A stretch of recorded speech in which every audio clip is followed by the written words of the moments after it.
sir, Vrinda from Hindustan Times. Yes. So first question is that initially when the draft electoral rolls were uploaded on the website, these were machine readable and searchable as well. The size was smaller, the pictures were clearer. But soon after Rahul Gandhi's press conference, the roles were updated and they were changed into non-machine readable, non-searchable, low quality pictures. So was that because a lot of searches were being conducted in these roles? And secondly, why is the dual epic ID issue there in Bihar? Despite the commission saying back in May that, we have resolved it across the country. 76. Sir मैं मुकेश कौशिक हूँ दैनिक भास्कर से। Sir आपने देखा होगा कि Rahul Gandhi leader of opposition ने central Bengaluru की constituency के तहकीकात की और ढेर सारे आरोप लगाए। उनका कहना था कि फेक सस्पिशियस वोटर बन रहे हैं, मैनिपुलेटेड हैं, मास एडिशन हुए हैं। इसके 2-3 दिन बाद ही बीजेपी के पावरफुल लीडर अनुराग ठाकुर जी ने प्रेस कॉन्फ्रेंस की और उन्होंने कहा कि उनके पास कंक्रीट प्रूफ हैं कि कंक्रीट प्रूफ है इस बात के कि lakhs of suspicious voters, duplicate voters, fake addresses, age manipulation, mass addition have been found in Wayanad, Raebareli and other constituency. देश की 2 बड़ी राजनीतिक पार्टियां ये आरोप लगा रही हैं कि fake voters, bogus voters, manipulation of age, duplicate voters ये मौजूद हैं। तो आप कितना सहमत हैं और इन आरोपों के आप क्या जांच कोई कराएंगे? 196. हाँ, I'm coming. श्री ज्ञानेश कुमार, मेरा नाम परंजॉय गुहा ठाकुरता है, मैं फ्रीलांस जर्नलिस्ट हूँ। Paranjoy Guha Thakurta. Sir, few questions. इतना हड़बड़ी में आपको एसआईआर करने का क्या जरूरत है जब बाहर चल रहे बिहार में बारिश के समय, और समय बहुत लोग कह रहे हैं बहुत कम है। आपको सुप्रीम कोर्ट ने आदेश किया 14 तारीख के दिन, आपको मशीन रीडेबल जो 65 लाख लोग का नाम नहीं है तो आपको देना पड़ेगा। इससे पहले आपने क्यों नहीं दिया? आखिरी सवाल है कि महाराष्ट्र में जो 40 लाख नया वोटर आए हैं और लोग कह रहे हैं कि पहला बार महाराष्ट्र के इतिहास में, भारतवर्ष के इतिहास में वोटर ज्यादा और 18 साल उम्र के लोग कम, और 5 बजे के बाद बहुत लोग वोट दिया। तो ये सारे जवाब मुख्यमंत्री देवेंद्र फडणवीस दे रहे हैं, राजनीतिक दल का नेता दे रहे। चुनाव आयोग अभी तक खामोश थे, क्यों? 279.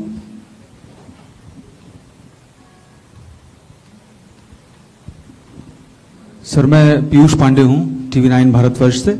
मेरा सवाल यह है कि एआई और डीप फेक जैसे तकनीकी खतरे भी मंडरा रहे हैं, राजनीतिक दल उसका प्रयोग भी कर रहे हैं। क्या चुनाव आयोग के पास इस पर शिकंजा कसने के लिए कोई कानूनी प्रावधान है और क्या इसको लेकर के कोई कदम उठाया जा रहा है? दूसरा एक सवाल मेरा ये है कि सुप्रीम कोर्ट ने जब आदेश दिया तब चुनाव आयोग 65 लाख हटाए गए वोटरों की सूची जारी करने की दिशा में काम कर रहा है। क्यों राजनीतिक दलों के कहने पर पहले ऐसा नहीं किया गया? 147. We'll start the next round. Sir मैं गौरव श्रीवास्तव टाइम्स नाउ भारत से। मेरा सवाल ये है सर कि चूंकि हम लोग चुनाव आयोग भी देखते हैं, सुप्रीम कोर्ट में सुनवाई भी देखते हैं, बार बार ये सवाल उठा, और जिस बात को आप कह रहे हैं कि भारत का संविधान कहता है कि भारत का नागरिक ही वोट डाल सकता है, लेकिन भारत के नागरिक ही वोट डाले और चुनाव आयोग नागरिकता तय करे कि बीच की जो एक पतली सी रेखा है उसको लेकर जो कानूनी लड़ाई है वो कैसे सुलझने वाली है? और दूसरा ये कि जो ये बार बार विवाद आता है कि वोटर लिस्ट जो है वो सर्चेबल हो, फिर उसमें एक जैसे कई नाम आए, क्या ऐसी कोई प्रक्रिया या आधार को लेकर जो चर्चा है कि अगर आधार से लिंक कर दिया जाए सिर्फ इस मकसद से कि एक व्यक्ति के पास दूसरा वोटर आईडी कार्ड न बनने पाए जब तक कि डेटाबेस में ऐसी जानकारी हो, इसके लिए आयोग क्या कदम उठा रहा है? ठीक, तो इन 5 अपने जर्नलिस्ट का मैं जवाब देता हूं।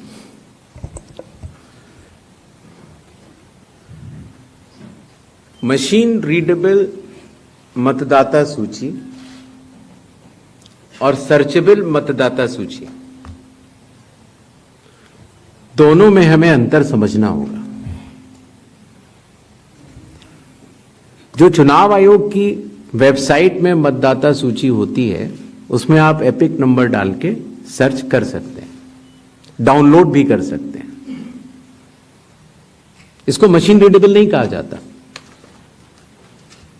मशीन रीडेबल के ऊपर मैंने आपको शुरुआती उसमें बताया था कि 2019 में माननीय सुप्रीम कोर्ट ने भी इस विषय का गहन अध्ययन किया और यह पाया कि मशीन रीडेबल इलेक्टोरल रोल देने से वोटर की प्राइवेसी का हनन हो सकता है। इसलिए मशीन रीडेबल एक अलग चीज है। जो मशीन रीडेबल का अर्थ ये होता है कि आप उस इलेक्टोरल रोल को पढ़ भी सकते हैं। उसमें अगर आपके पास कंप्यूटर पे वो लिस्ट सूची आ गई तो आप ये फोटो उठा के दूसरी जगह भी डाल सकते हैं। अगर आपने एक व्यक्ति की फोटो दूसरी जगह डाल दी और पलट दी तो वो व्यक्ति वोट ही नहीं कर पाएगा, क्योंकि जब वो वोट करने जाएगा तो उसका चेहरा नहीं मिलेगा। तो मशीन रीडेबल एक अलग चीज है, मशीन रीडेबल वर्जित है। तो उसको आप, ये चुनाव आयोग का अकेला फैसला नहीं है, ये चुनाव आयोग का फैसला माननीय सुप्रीम कोर्ट के जजमेंट के बाद है और 2019 से है। तो मशीन रीडेबल अलग चीज हो गई और एक लिस्ट को सर्च करना वो एक अलग विषय हो गया। जब आप एक लिस्ट को सर्च करते हैं तो उसमें एक सवाल यह आया था कि डुप्लीकेट एपिक की समस्या चुनाव आयोग ने जब पहले सॉल्व कर ली तो इस तरह के डुप्लीकेट एपिक दोबारा कैसे आए। डुप्लीकेट एपिक दो तरीके से हो सकते हैं। एक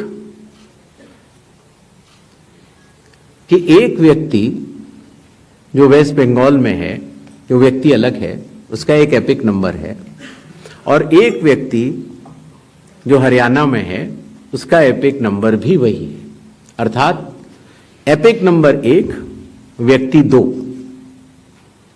जब यह सवाल उठा लगभग मार्च 2025, जब हम लोगों ने उसके ऊपर चर्चा की और उसको हम लोगों ने पूरे देश भर में सुलझाया, लगभग ऐसे 3 लाख लोग मिले जिनकी एपिक संख्या 1 थी। तो उनकी एपिक संख्या बदल दी गई, जिससे एक ही एपिक से 2 लोग ना हो, एक ही नंबर के 2 लोग ना हो। दूसरी तरह की डुप्लीकेसी ऐसे आती है जब एक ही व्यक्ति का एक से ज्यादा जगह मतदाता सूची में नाम हो और उसका एपिक नंबर अलग हो। अर्थात व्यक्ति 1 एपिक अनेक। पहली वाली स्थिति ये थी एपिक 1 व्यक्ति अनेक। तो एपिक 1 व्यक्ति अनेक की समस्या तो चुनाव आयोग ने पहले सुलझा ली, लेकिन जब यह विषय आया कि एक ही व्यक्ति और उसके कई एपिक्स हैं, तो कुछ केसेस में जब शिकायत आई तो हम लोगों ने तहकीकात की तो ये समझ में आया कि जो व्यक्ति, जैसे मैंने आपको बताया था कि अगर वो गांव में रहता था तो वहां उसका एक जगह नाम था, फिर वो शहर में आया, फिर वो वहां से चलते चलते दिल्ली या बंबई पहुंच गया और उसने अपना पुराना नाम डिलीट नहीं कराया। पहले यह संभव नहीं था। 2003 से पहले नाम अगर आपको पुरानी जगह से कटवाना है तो कोई वेबसाइट नहीं थी इलेक्शन कमीशन की जिसमें एक ही जगह सारा डेटा हो। हर स्टेट की अलग अलग वेबसाइट थी। तो नतीजा, अगर आप पटना से चल के दिल्ली आ चुके हैं और आप पटना का वोट कटवाना चाह रहे थे तो आप एक पत्र लिख सकते हैं। अब उस पत्र के ऊपर कार्रवाई हुई, आपने सही जगह भेजा, नहीं भेजा और आपका वहां वोट नहीं कटा। आप दिल्ली आ चुके, आपका यहां नया मतदाता सूची में नाम आ गया, आपके पास एक नया एपिक नंबर है। तो 2003 से पहले चूंकि तकनीकी सुविधा अवेलेबल नहीं थी, तो इस तरह के बहुत लोग जो माइग्रेट कर करके अलग अलग जगह गए, उनके नाम कई जगह आ गए। फिर एक ये सवाल उठा कि फिर उसको आज की तारीख में तो वेबसाइट है, कंप्यूटर है, उसको आप सेलेक्ट करके हटा सकते हैं। लेकिन वही मैं बात आपको बताना चाह रहा था चुनाव आयोग मतदाताओं के साथ चट्टान की तरह खड़ा होता है। अगर किसी के कहने से मैं आपका वोट काट दूं या किसी के कहने से मैं ये मानूं कि पीयूष जी के नाम के, अगर आपको अंदाज़ा न हो तो अगर पीयूष जी के नाम को अगर आप 100 करोड़ में सर्च करेंगे तो आपको हजारों लोग मिलेंगे। अब कौन से पीयूष जी का नाम काटा जाए? कौन से पीयूष जी दो हैं ये? तो अगर इसको जल्दीबाजी में किया जाएगा तो किसी भी मतदाता का नाम गलत कट सकता है, आपकी जगह किसी और का कट जाए। इसलिए शायद पिछले 20 सालों में टेक्नोलॉजी तो थी, लेकिन टेक्नोलॉजी का उपयोग करके किसी का मतदाता सूची से नाम काटा जाए, ये गलत होगा। और इसीलिए चुनाव आयोग ने ऐसा नहीं किया। और इसकी या तो व्यक्ति खुद कर सकता है तो कोई आपत्ति नहीं है, और या फिर स्पेशल इंटेंसिव रिवीजन के जरिए जब ये इन्यूमरेशन फॉर्म बनेगा तो पीयूष पांडे जी के पास ही फॉर्म पहुंचेगा। अगर उनके पास दूसरा फॉर्म पहुंच जाएगा तो एक ही पे दस्तखत करेंगे और डुप्लीकेट वोट की समस्या का निदान हो जाएगा। एसआईआर में हड़बड़ी क्यों? यह भी एक भ्रम फैलाया जाता है।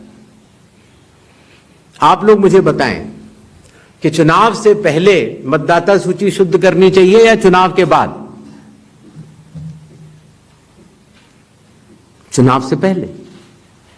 और यह बात चुनाव आयोग नहीं कह रहा है, यह बात लोक प्रतिनिधित्व कानून कह रहा है कि हर चुनाव से पहले आपको मतदाता सूची शुद्ध करनी होगी।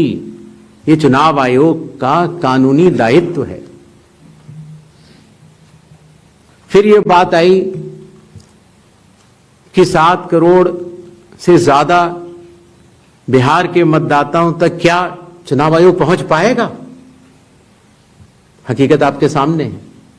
जब 24 जून से यह कार्रवाई शुरू हुई तो यह पूरी प्रक्रिया लगभग 20 जुलाई तक ही समाप्त हो गई।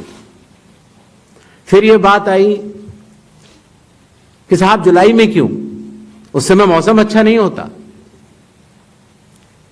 तो आपकी जानकारी के लिए मैं बताना चाहता हूं कि बिहार में इसके पहले भी 2003 में एसआईआर हुआ था और उसकी तारीख थी 14 जुलाई से 14 अगस्त, और तब भी सफलतापूर्वक हुआ था। और इस बार भी सफलतापूर्वक सबके इन्यूमरेशन फॉर्म्स वापस आ गए। एक और सवाल पूछा गया कि माननीय सुप्रीम कोर्ट के कहने से हम लोगों ने ये मशीन रीडेबल फॉर्मेट क्यों दिया? माननीय सुप्रीम कोर्ट ने ये स्पष्ट कहा है कि हर जिले की अलग वेबसाइट बनाई जाए और हर जिले की वेबसाइट पर एपिक नंबर से सर्च होने वाली सूची रखी जाए। और आपको ये जानकर हर्ष होगा कि 56 घंटों के अंदर चुनाव आयोग ने उसका अनुपालन किया है और हर जिले की वेबसाइट की सूची आप सबको जो फोल्डर दिया गया है उसमें है, आप भी सर्च कर सकते हैं।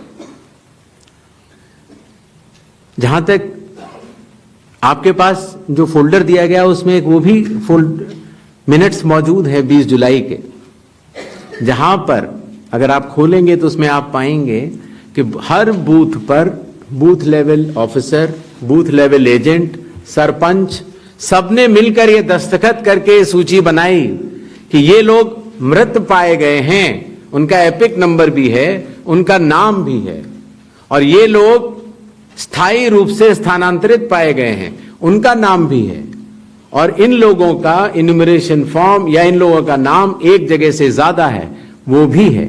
आप उस सूची को देखें तो ऐसा नहीं है कि चुनाव आयोग ने ये लिस्टें साझा नहीं की थी, लेकिन चूंकि इसका अंतिम निर्णय अभी ईआरओ ने नहीं लिया था, इसीलिए ये सूचियां राजनीतिक दलों को दे दी गई थी। और कुल मिलाके जिन लोगों के इन्यूमरेशन फॉर्म नहीं आए, वो 1 अगस्त को जब ड्राफ्ट लिस्ट दी गई थी राजनीतिक पार्टियों को, वो भी दस्तावेज आपको दिए गए हैं जिसमें कि हर पॉलिटिकल पार्टी ने साइन करके ये लिस्ट ली है जिसमें कहा है कि ये वाले नाम तो आ चुके हैं प्रारूप सूची में और ये वाले नाम नहीं आए हैं।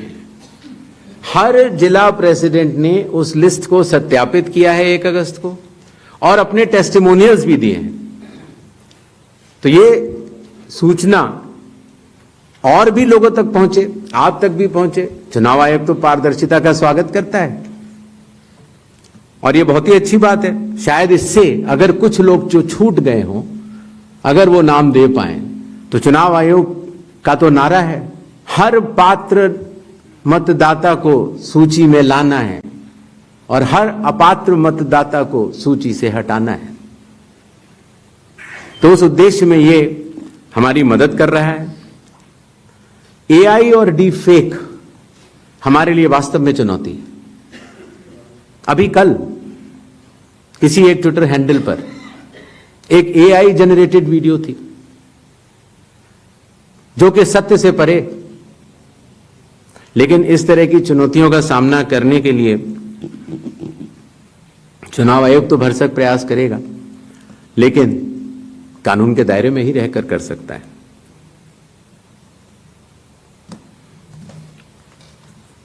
एक और सवाल आया था कि आखिर चुनाव आयोग पात्रता की जांच क्यों कर रहा है।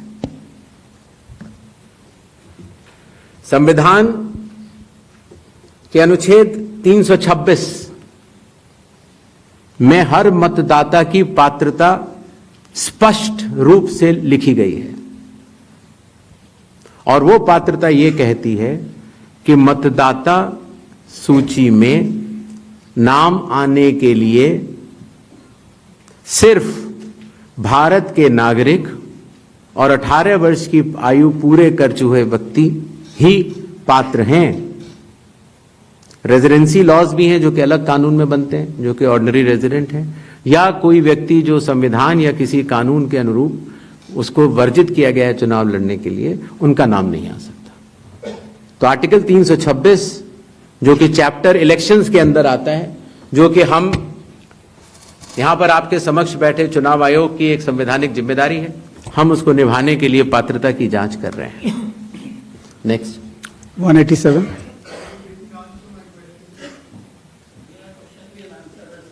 We'll come back. उसका जवाब मैं दे चुका हूं, शायद आपने, मैं दोबारा बता देता हूं। ग्रेडेड रिस्पांस होता है चुनाव आयोग का।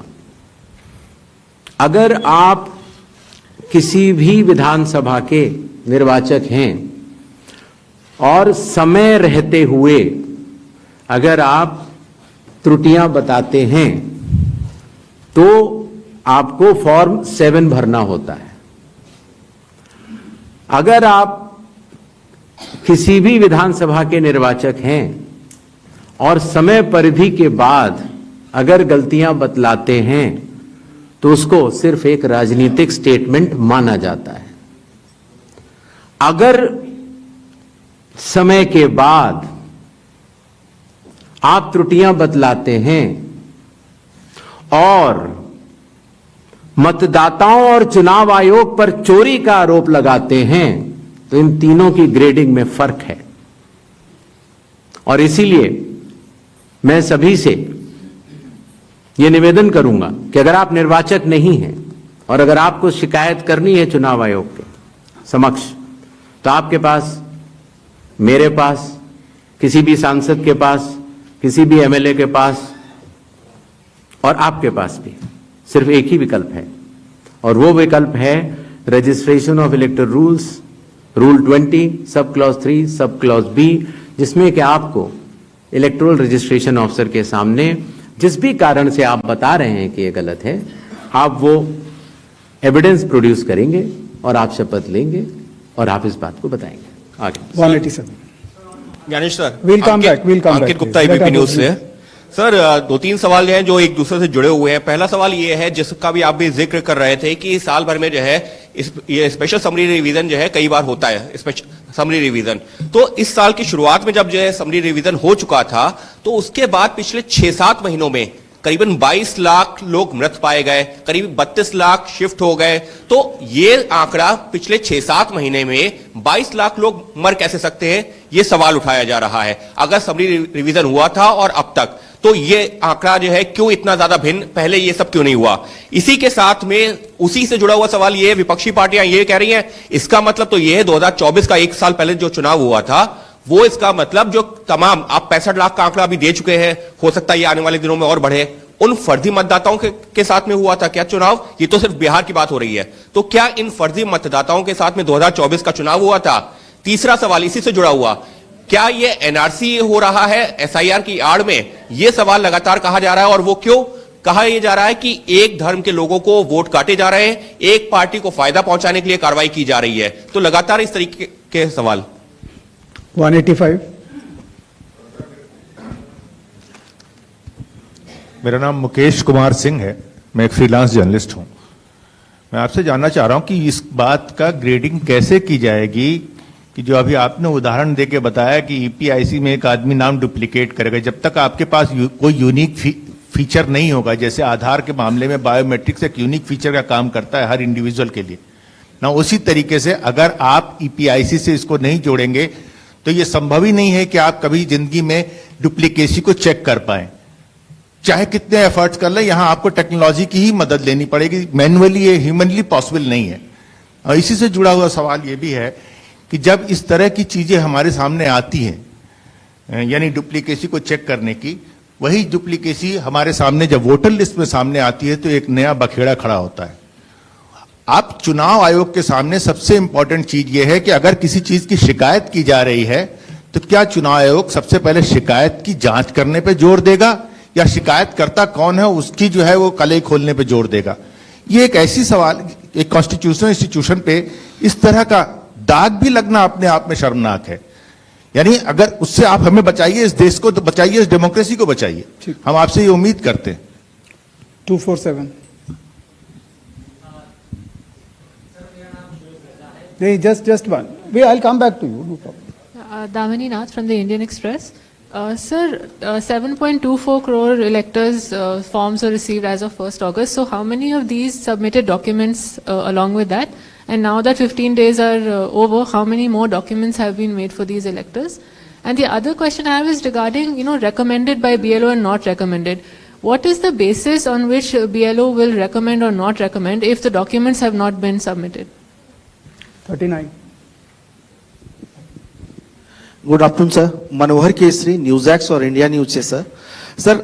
चुनाव आयोग लगातार क्लेरिफाई कर रहा है और कह रहे हैं सारे डाटा जो है सो मिसलीड करने वाले हैं, लेकिन आज भी राहुल गांधी ने इस बात को कहा है कि महाराष्ट्र में 1 करोड़ मतदाता जोड़ा गया, वोटों का हेराफेरी लगातार किया जा रहा है। तो क्या इससे चुनाव आयोग की छवि धूमिल नहीं हो रही है? अगर धूमिल हो रही है तो आप लोग लीगल एक्शन उनके खिलाफ क्यों नहीं ले रहे हैं? दूसरा, लगातार वोटर का जो है सो ट्रस्ट चुनाव आयोग पर इससे कम हो रहा है, तो ट्रस्ट बढ़ाने के लिए आप लोग क्या करेंगे?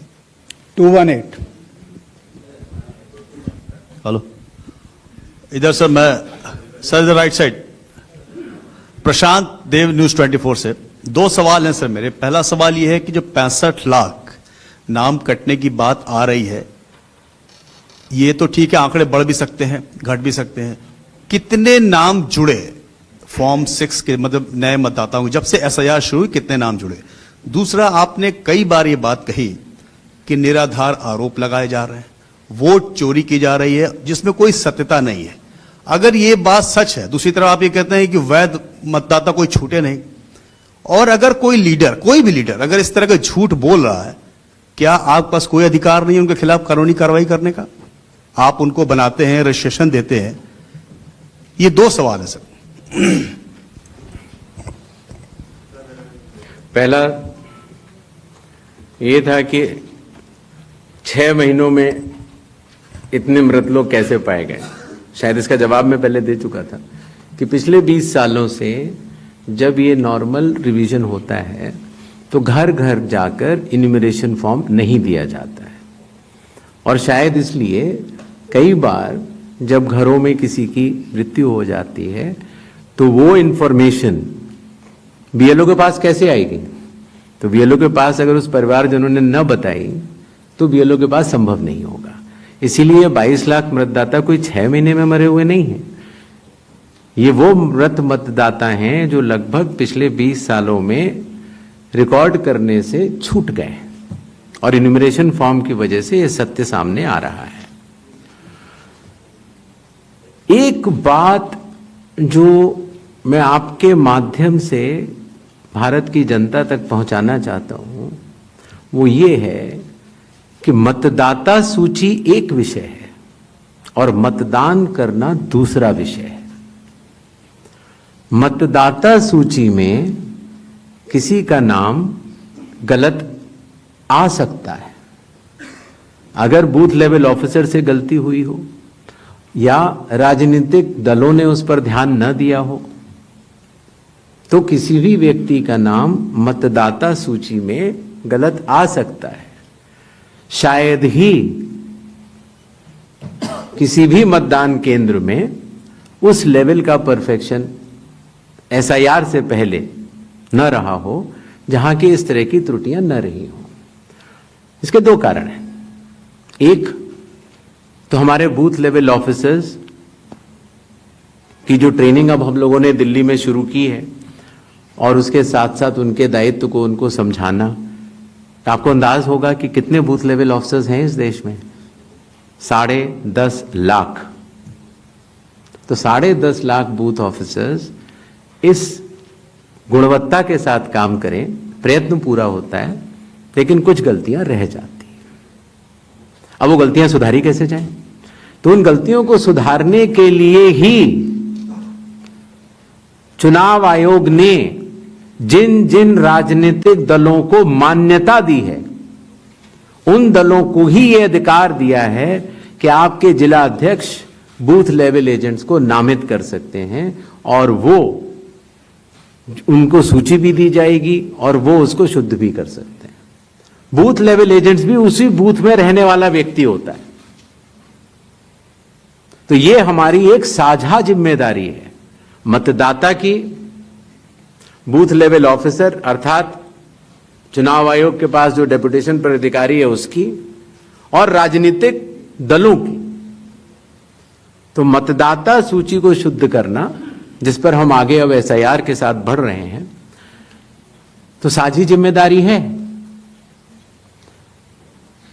लेकिन बिहार में चूंकि हमारे बूथ लेवल ऑफिसर्स ने बूथ लेवल एजेंट्स और राजनीतिक दलों के साथ मिलकर ही काम किया, उसकी कॉपीज मैंने आपको दी हैं कि जो लोग मृत पाए गए, जो लोग स्थानांतरित पाए गए, जिन लोगों के 2 जगह मतदाता सूची में नाम है, वो सभी ने मिलकर सत्यापित किए हुए हैं। तो शायद इसीलिए जब 1 अगस्त के बाद हमारी डेली बुलेटिन आनी शुरू हुई तो किसी भी राजनीतिक दल ने अभी तक एक भी आपत्ति दर्ज नहीं कराई है।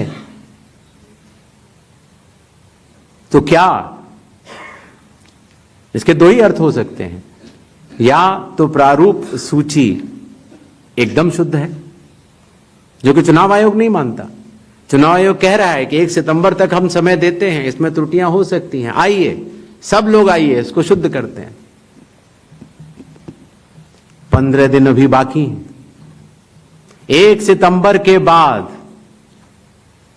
अगर उसी तरह के आरोप लगने शुरू हुए तो जिम्मेदार कौन? हर मान्यता प्राप्त दल को अभी भी 15 दिन बाकी हैं। अगर आपको अंदाज हो तो 1.5 लाख से ज्यादा बूथ लेवल एजेंट्स हैं। बूथ लेवल ऑफिसर तो सिर्फ जब हम लोगों ने किया था तो 77,000 थे, उसके आधे थे। हम लोगों ने काम 20 दिन में समाप्त कर दिया था।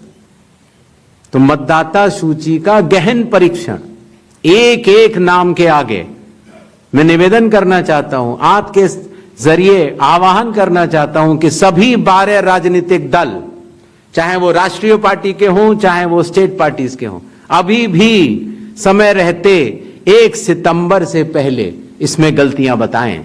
चुनाव आयोग सुधारने के लिए तैयार है, लेकिन 1 सितंबर के बाद नहीं, क्योंकि उसके बाद वही दौर शुरू हो जाता है कि मतदाता सूची एक अलग चीज होती है और मतदान अलग चीज होती है। मतदान में जब कोई वोटर वोट करने जाता है और वो बटन दबाता है तो एक ही बार दबा सकता है। मतदाता सूची में अगर 2 जगह नाम हो तो वोट चोरी कैसे? नहीं हो सकती। वोट तो एक मतदाता एक ही बार डाल सकता है। और इसीलिए हमने कहा था कि चूंकि इस तरह की पीपीटीज बनाई जाएं जिसमें कि चुनाव आयोग के डेटा को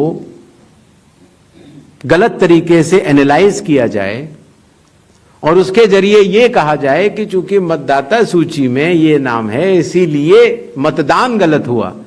मतदाता सूची और मतदान 2 अलग विषय हैं और इन दोनों को अलग अलग ही देखा जाता है। दोनों के कानून भी अलग हैं। मतदाता सूची का कानून है लोक प्रतिनिधित्व कानून 1950 और मतदान करने का कानून है लोक प्रतिनिधित्व कानून 1951। दोनों के नियम अलग हैं, दोनों के लोग अलग हैं और दोनों चीजों को जुड़ा के ऐसा भ्रम फैलाना कि अगर मतदाता सूची में कोई ऐसी चीज है, जैसे एक विषय आया था, किसी ने कहा कि साहब हाउस नंबर 0 है, 80,000 लोगों के हाउस नंबर 0 हैं, इसीलिए वो फर्जी हैं। अगले दिन कई सारे मतदाता खड़े हो गए, उन्होंने कहा नहीं साहब हम तो यहां रहते हैं।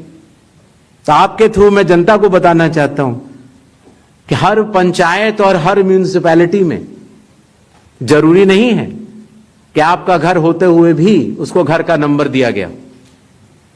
तो चुनाव आयोग जो कि एक एक मतदाता को ढूंढ कर उसका वोट डलवाता है।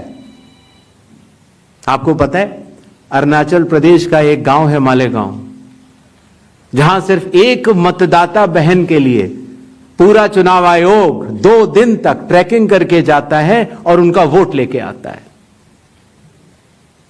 वही चुनाव आयोग जो गिर फॉरेस्ट के पीछे एक महंत हैं, उनके लिए 1.5 दिन की ट्रैकिंग करने जाता है, पूरा वोट बूथ बनाता है और वोट लेके आता है। उस कर्मठता से, और आज से नहीं 75 सालों से, उस विरासत से, कर्मठता से कार्य करने वाले चुनाव आयोग के ऊपर अगर निराधार आरोप आप मतदाता सूची और मतदान को मिला के और जनता के सामने अगर ये कहें कि चोरी हो रही है तो ये गलत बात है। जनता सब समझती है। किसी व्यक्ति के अगर 2 जगह वोट भी हो तो भी वो एक ही जगह वोट करने जाता है।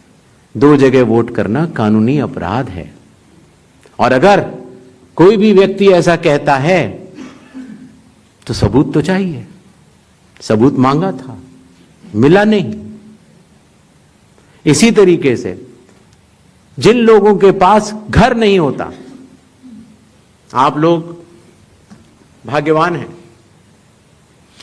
कई लोगों के पास घर नहीं होता लेकिन उसका नाम भी मतदाता सूची में होता है। और उसका पता क्या दिया जाता है? उसका पता वो जगह दी जाती है जहां वो व्यक्ति रात को सोने आता है, कई बार सड़क के किनारे, कई बार पुल के नीचे या कई बार लैंप पोस्ट के किनारे। और फिर अगर ये कहा जाए कि वो फर्जी मतदाता है, ये हमारे गरीब मतदाताओं, बहनों, भाइयों और बुजुर्गों के साथ एक बहुत बड़ा खिलवाड़ है। 0 नंबर। आपको पता है इस देश में करोड़ों लोगों के घरों के पते के आगे 0 नंबर है। क्यों? क्योंकि पंचायत, म्यूनिसिपैलिटी जिस घर में वो रहते हैं उन्होंने उनका नंबर नहीं दिया। शहरों में अनऑथराइज्ड कॉलोनीज हैं जहां उनको नंबर नहीं है, तो वो अपने फॉर्म में क्या पता भरें? तो चुनाव आयोग के निर्देश कहते हैं अगर ऐसा कोई भी मतदाता इस देश में है, चुनाव आयोग उसके साथ खड़ा है और उसको नोशनल नंबर देगा। और चूंकि कंप्यूटर में जब उसको भरते हैं तो वो 0 दिखता है। इसका अर्थ ये नहीं है कि वो मतदाता नहीं है। मतदाता बनने की शर्तों में आपका पता इतना अनिवार्य नहीं है जितनी कि आपकी नागरिकता और आपके 18 वर्ष की आयु पूरा होना और जितना कि आप उस बूथ के आजू बाजू में रहते हैं। इन अनिवार्यताओं के तहत ही आपका वोट बनता है। शिकायत के ऊपर जांच क्यों नहीं होती? इस सवाल का जवाब भी देना बनता है। अगर मीडिया में किसी एक व्यक्ति के बारे में शिकायत आ जाए तो चुनाव आयोग कहता है कि नियम में तो नहीं है लेकिन कर लेनी चाहिए। वो सीईओ को बोलता है, या सीईओ कई बार चीफ इलेक्टोरल ऑफिसर स्वतः संज्ञान ले लेते हैं, डीएम स्वतः संज्ञान ले लेते हैं और जांच कर लेते हैं। लेकिन अगर आरोप 1.5 लाख मतदाताओं का हो तो क्या बिना किसी सबूत के, बिना किसी हलफनामे के 1.5 लाख मतदाताओं को नोटिस जारी कर दिया जाए?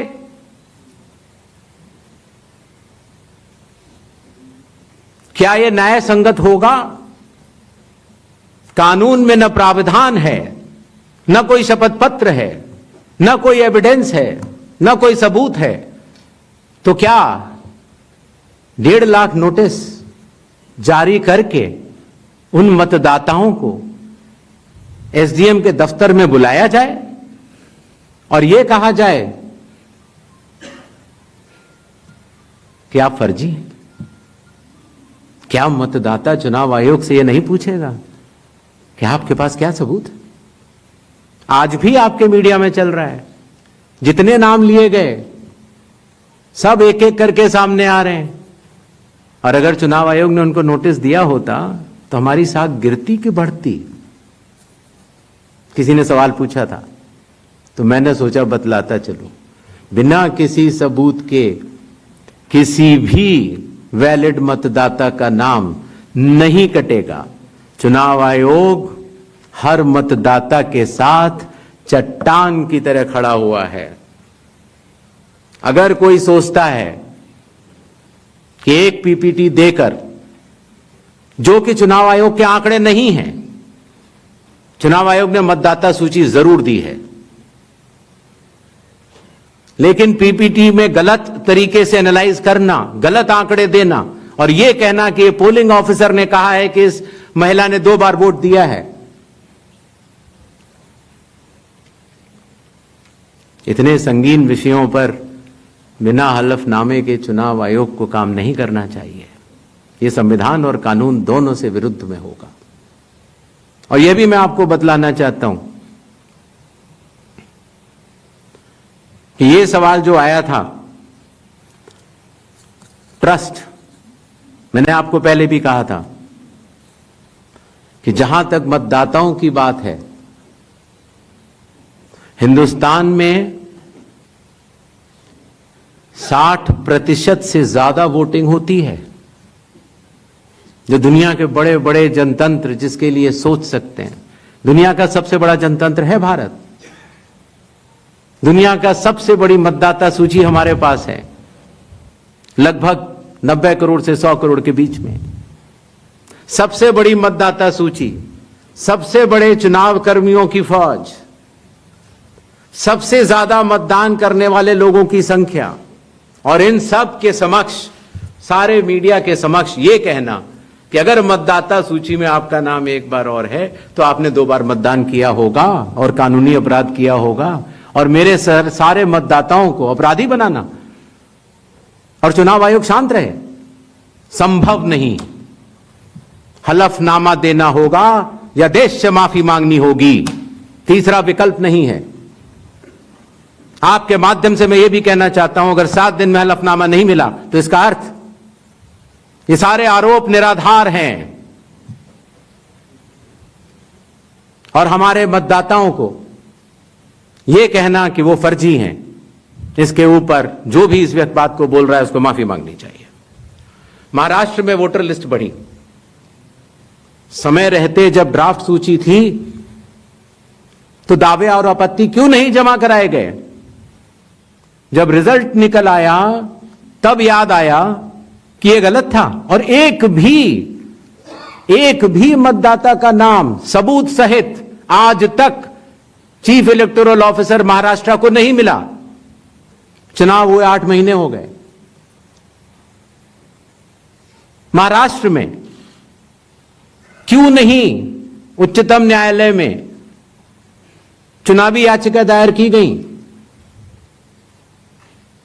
फिर एक बात यह कही गई कि आखिरी घंटे में इतना मतदान कैसे? चुनाव आयोग ने जवाब दिया था और आप सबने लिखा भी था कि अगर 10 घंटे मतदान होता है तो हर घंटे 10% का औसत होता है। आखिरी घंटे में 10% से कम मतदान हुआ। तो यह बात कैसे कही जा रही है? ऐसा नहीं होता कि किसी भी बात को अगर आप 10 बार बोलते रहें, 20 बार बोलते रहें तो सच हो जाए। सच सच होता है और सूरज पूरब में ही उगता है, किसी के कहने से पश्चिम में नहीं उगा करता। Next, Just next round. 272. 272. सबको मौका देना है।